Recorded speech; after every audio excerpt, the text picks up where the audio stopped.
The Thieves Guild by Jake Kerr. Episode 5. The Guildmaster Merchant.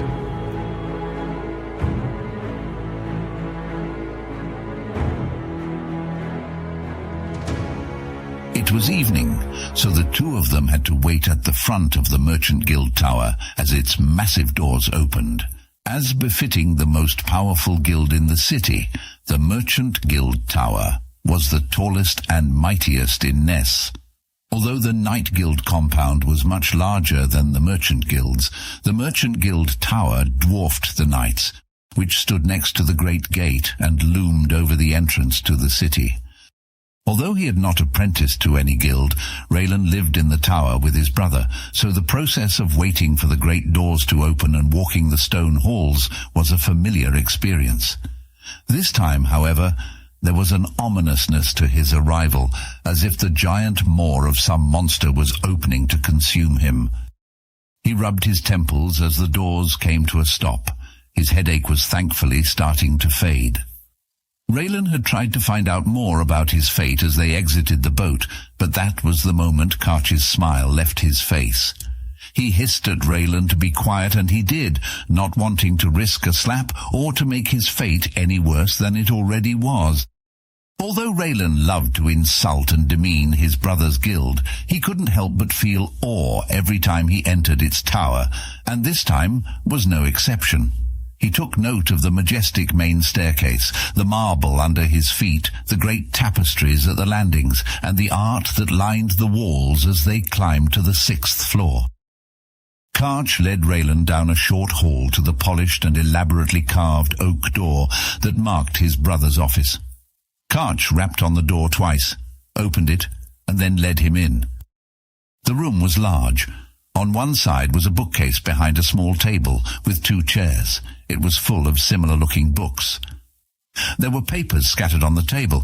Across the room from the bookcase was a fireplace, which was empty with the warm spring weather. Facing the door beyond a large colourful rug was a formidable dark wood desk with a massive window behind it. The window presented a panoramic view of the north end of the city and the plains beyond. They stopped in front of the desk and stood waiting. Ralan's brother sat behind it, his head down as he signed one document after another. His hair was straight and fine and dark like Ralan's, although it was thinning on top, and also like Ralan, Lassen was thin and gaunt. As he always did, Ralan noted, his brother looked serious. His blue Merchant Guild robe hung on a stand next to the desk. Ralan smiled. "Hello, Lassen." Lassen looked up at Ralan and raised his eyebrow, then glanced at Karch and nodded. Karch turned and slapped Ralan hard across the face with the back of his hand. Ralan staggered backward and brought his hand up to his face. He wasn't bleeding this time, but his headache returned with a fury. "In this room, you are not to call me Lassen, Lars, or even brother. I am the Guildmaster Merchant, and you will treat me as such." He peered at Ralan. "I'm sorry, sir." Ralan bowed his head. He had lost count as to how many conversations with his brother ended with those words. That this was how the conversation was beginning did not bode well. "Much better." Lassen folded his hands on the desk and looked at Ralan. He smiled for a moment, then sighed. He leaned back and ran his fingers through his hair. "I tried so hard to provide you a future, Ralan.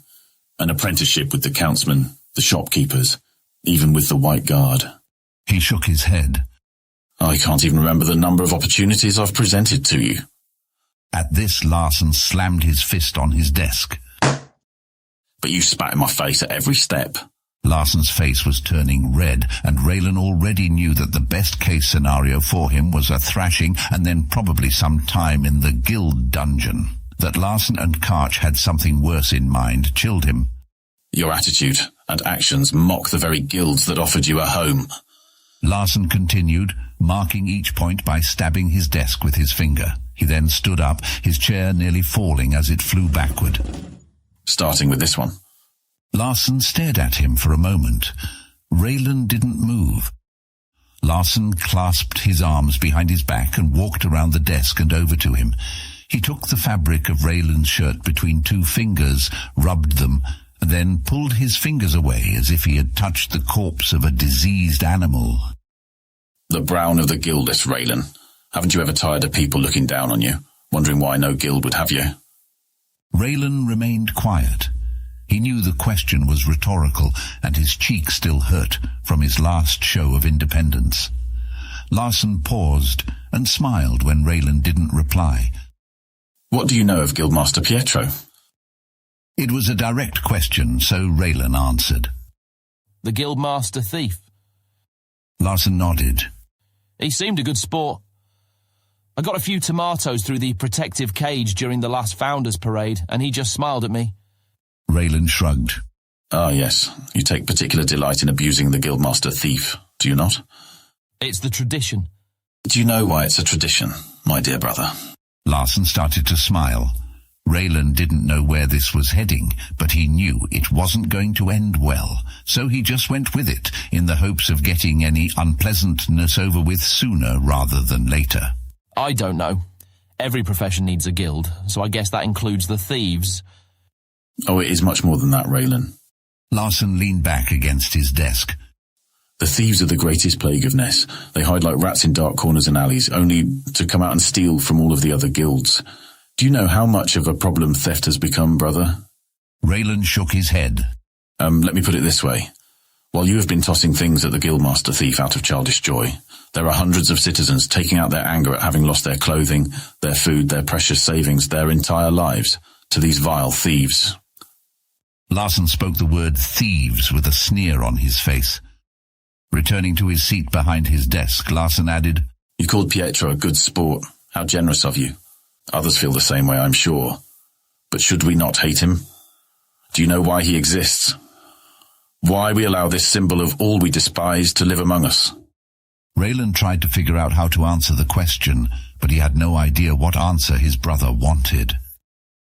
I don't know. He walked around and people laughed at him, and then he always took part in the Founders' Day parade.